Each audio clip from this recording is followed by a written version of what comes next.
Phillips curve, अब ये curve किसके बीच में है? इन्फ्लेशन, इन्फ्लेशन हमारे y एक्सिस में, और x एक्सिस हॉरिजॉन्टल एक्सिस में we have unemployment rate, unemployment rate.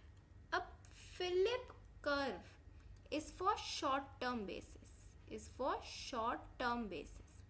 अब इस कर्व को स्टडी करते ही कहना क्या चाहता है, तो हम देखेंगे दो पॉइंट्स उठाते हैं, दिस एंड दिस.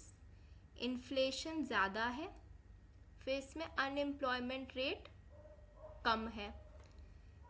जब इन्फ्लेशन ज़्यादा है, अनएम्प्लॉयमेंट रेट कम है, बट जब इन्फ्लेशन कम है तो अनएम्प्लॉयमेंट रेट ज़्यादा है. हमने पॉइंट बी और पॉइंट ए से हमने इतना डिड्यूस करा. अब ये रिलेशन किस समय के लिए ट्रू है? For short term. अब ये कैसे कर्व पहले बनाया गया, तो this curve is by Arthur Philip. Arthur Philip ये क्या कहते हैं, इनने सारी इकोनॉमीज को स्टडी करा. So he collected data of western economies and plotted on a curve. और ये पाया गया, ये फाइंडिंग हुई कि there is an inverse relation. So we have inverse relation.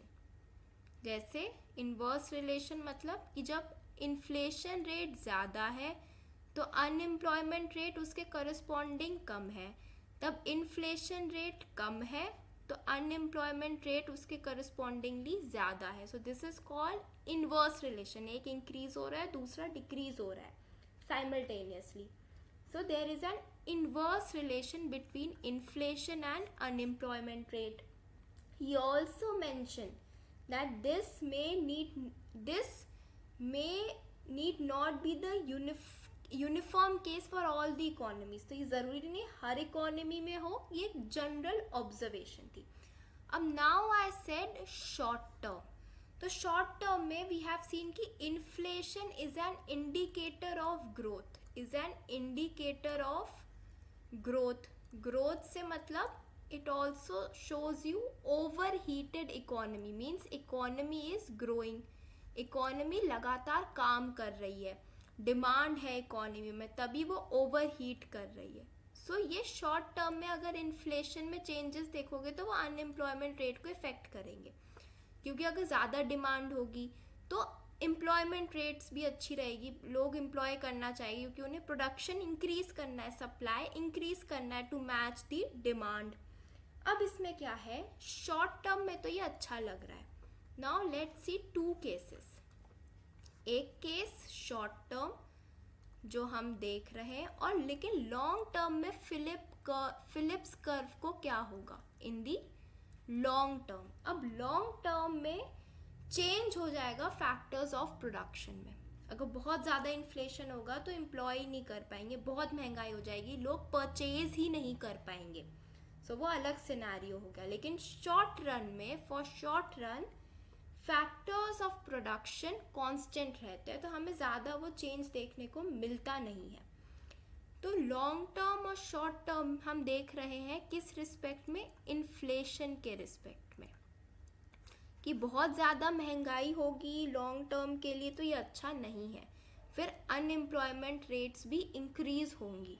लेकिन शॉर्ट टर्म में ऐसा क्यों नहीं हो रहा है, क्योंकि factors of production are being constant, और इसमें factor of production will change. अब इन्फ्लेशन से मतलब है प्राइसेस, मतलब प्राइसेस कॉन्स्टेंटली इंक्रीज कर रही है. सो जब when prices are increasing, interest of consumers to be protected. तो जब ज़्यादा इन्फ्लेशन होता जा रहा है तो हमें कंज्यूमर को प्रोटेक्ट करना है, कंज्यूमर प्रोटेक्शन की तरफ हमें ध्यान देना है. लेकिन जब प्राइसेस डिक्रीज हो रही है, सो इंटरेस्ट ऑफ प्रोड्यूसर्स, तो हमें प्रोड्यूसर की प्रोटेक्शन देखनी है. तो एक तरीके से ये पूरा जो सिनेरियो है, ये प्रॉब्लम है ऑफ सप्लाई, इंटरप्ले है ऑफ सप्लाई एंड डिमांड. ये उसी का इंटरप्ले है और कुछ नहीं है. तो supply and demand to be tackled.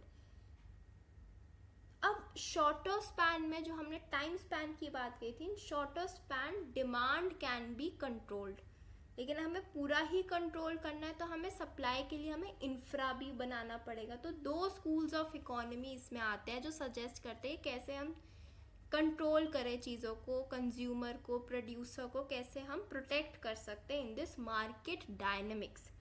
So we have demand school. Demand side of school कहता है कि शॉर्ट टर्म, वो शॉर्ट टर्म मेजर्स बताते हैं हमें, short term measures time span को देखते हुए। और फिर दूसरी साइड है सप्लाई साइड, वो हमें लॉन्ग टर्म मेजर्स बताते हैं, लॉन्ग टर्म मेजर्स। अब लॉन्ग टर्म मेजर्स में है क्या चाहिए, इन्वेस्टमेंट। वी नीड इन्वेस्टमेंट, बिना इन्वेस्टमेंट के हम सप्लाई को मैनिपुलेट नहीं कर सकते। Also this school, supply school is more sustainable,